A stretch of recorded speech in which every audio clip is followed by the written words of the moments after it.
everyone, welcome to Learning Wise and I'm your host Kamlesh Sharma. Today we are going to talk about a very interesting topic. Have you ever thought why do we call computer a system?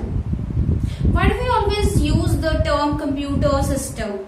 Okay, so in this video I'm going to tell you why these two words are attached to each other. Why do we call computer a system? Right? First thing, basically a system should have more than one subsystem to it or more than one element attached to it, right? In computers we have more than one system attached to it. We have the input system, we have the storage system, we have the processing system, we have the output system. Okay, so there are major four systems into the computer, right? So now let me take you to my board and let me tell you what I have written here.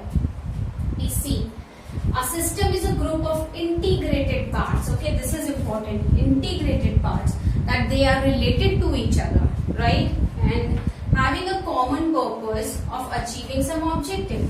Now that's very important. Okay, so a system needs to have many parts which are integrated, right? And they have got one common goal, a common objective to achieve.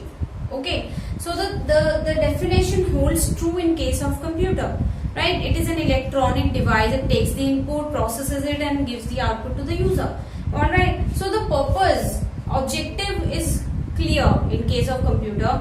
It has got a common objective, right? And all the parts work in a very cohesive manner. They work in an integrated manner, right? So hence the computer is called a system, right?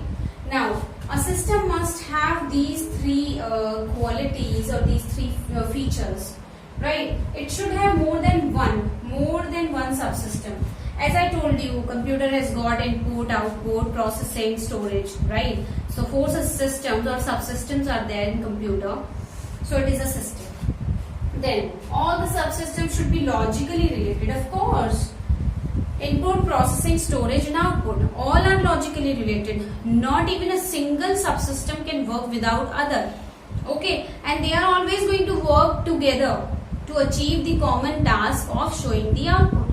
Okay, so they all are logically related.